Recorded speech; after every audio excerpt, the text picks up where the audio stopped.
আসসালামু আলাইকুম। যেভাবে স্বামীকে বারবার প্রেমে ফেলবেন, তাও আবার ইসলামিক উপায়ে। বিয়ে মানে শুধু একবার প্রেমে পড়া নয়, বিয়ে মানে বরং একজন নারী এমন হতে পারে যিনি তার স্বামীকে জীবনের প্রতিটি দিনে নতুন করে প্রেমে ফেলতে পারেন। বিয়ে শুধু একদিনের প্রেম নয়, বরং এটি এমন একটি বন্ধন যেখানে প্রতিদিন নতুন করে একে অপরের প্রেমে পড়া সম্ভব। একজন বুদ্ধিমতী ও ইমানদার স্ত্রী জানেন কিভাবে তার স্বামীকে বারবার নিজের প্রেমে ফেলতে হয়। আজ আমরা কোরআন ও হাদিসের আলোকে জানব সেই ইসলামিক উপায়গুলো। চলুন তাহলে জেনে নেওয়া যাক, যা আপনার দাম্পত্য জীবনকে করবে সুখী, শান্তিপূর্ণ এবং আল্লাহর রহমত পরিপূর্ণ। নাম্বার 1, নিয়তকে সঠিক করুন। প্রথম ধাপ হলো নিয়ত ঠিক করা। আপনার স্বামীকে খুশি রাখা শুধু পার্থিব সুখের জন্য নয়, বরং আল্লাহর সন্তুষ্টির জন্য হওয়া উচিত। রাসূল সাল্লাল্লাহু আলাইহি সাল্লাম বলেছেন, যে স্ত্রী 5 ওয়াক্ত নামাজ পড়বে, রমজানের রোজা রাখবে, ইজ্জত রক্ষা করবে, বরং স্বামীকে খুশি রাখবে, তাকে বলা হবে জান্নাতের যে কোনো দরজা দিয়ে প্রবেশ করো। ইবনে হিব্বান। এমন নিয়ত থাকলে আপনার প্রতিটি ছোট ভালোবাসার কাজই ইবাদতে পরিণত হবে। নাম্বার 2, মিষ্টি ও নরম কথায় অভ্যস্ত হন। আল্লাহ তাআলা কুরআনে বলেছেন, তোমরা ভালো কথা বলো। সূরা বাকারা। মিষ্টি কথা মানুষের হৃদয়ে গভীর প্রভাব ফেলে। আপনার স্বামী বাসায় এলে মুখ হাসি রেখে বলুন, আলহামদুলিল্লাহ, আপনি আসবেন, দিন কেমন গেল। একটি সুন্দর বাক্য তার ক্লান্তি ভুলিয়ে দিতে পারে। 3 নাম্বার, চেহারা ও সাজসজ্জায় যত্নশীল হন। রাসূল সাল্লাল্লাহু আলাইহি সাল্লাম বলেছেন, তোমাদের মধ্যে সর্বোত্তম সে যে তার স্ত্রী তার সর্বোত্তম। আমাদের উচিত স্বামীকে আকৃষ্ট রাখতে নিজের চেহারা, পোশাক ও গন্ধে যত্নশীল হওয়া। শুধু বাইরে বের হওয়ার সময় নয়, বরং বাসায় পরিষ্কার পরিচ্ছন্ন ও আকর্ষণীয় থাকা দরকার। নাম্বার 4, প্রশংসা ও কৃতজ্ঞতা প্রকাশ করুন। প্রশংসা হৃদয় জয় করো।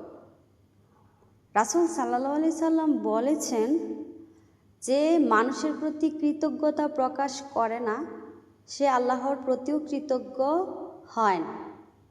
আপনার স্বামী যাই করুক, ছোট বা বড়, তার প্রশংসা করো। যেমন, আপনি সত্যি অনেক কষ্ট করেছেন পরিবারের জন্য। এই কয়েকটি শব্দ তার মন ভালো করে দেয়। ধৈর্যশীল ও ক্ষমাশীল হন। 5 নাম্বার, বিয়েতে ভুল বোঝাবুঝি হবে, কিন্তু পরিবার তর্ক না করে ধৈর্য ধরলে ভালোবাসা অটুট থাকে। রাসূল সাল্লাল্লাহু আলাইহি সাল্লাম বলেছেন, শক্তিশালী সে নয় যে কুস্তিতে জেতে, বরং শক্তিশালী সে যে রাগের সময় নিজেকে নিয়ন্ত্রণ করে। নাম্বার 6, একসাথে ইবাদতে অংশ নিন। দুজন একসাথে নামাজ পড়া, কোরআন তেলাওয়াত বা দোয়া করা, এগুলো হৃদয়কে একসাথে বাঁধে। রাসূল সাল্লাল্লাহু আলাইহি সাল্লাম বলেছেন, যখন কোনো পুরুষ ও নারী একসাথে নামাজ পড়ে, আল্লাহ তাদের উপর রহমত বর্ষণ করে। 7 নাম্বার, স্বামীকে সম্মান দিন। সম্মান ভালোবাসার ভিত্তি। রাসূল সাল্লাল্লাহু আলাইহি সাল্লাম বলেছেন, যে তার নারী তার স্বামীকে সম্মান করে না, সে জান্নাতের সুগন্ধ পাবে না। তাই তার মতামত ও সিদ্ধান্তকে গুরুত্ব দিন। নাম্বার 8, সারপ্রাইজ ও ভালোবাসার ছোট ছোট উপহার দিন। উপহার ভালোবাসা বাড়ায়।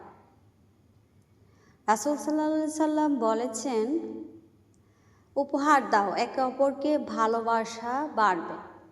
হতে পারে তার পছন্দের খাবার রান্না, অথবা হঠাৎ করে একটি ছোট নোট লিখে রাখো, আপনি আমার জন্য আল্লাহর দেওয়া সবচেয়ে সুন্দর নিয়ামত। নাম্বার 9, তার আগ্রহ ও শখে অংশ নিন। আপনার স্বামী যা পছন্দ করেন, মাঝে মাঝে তাতে অংশ নিন। এটি তাকে অনুভব করাবে যে আপনি তার জীবনের প্রতিটি দিকের সঙ্গী। নাম্বার 10, সব কিছুর জন্য আল্লাহর কাছে দোয়া করুন।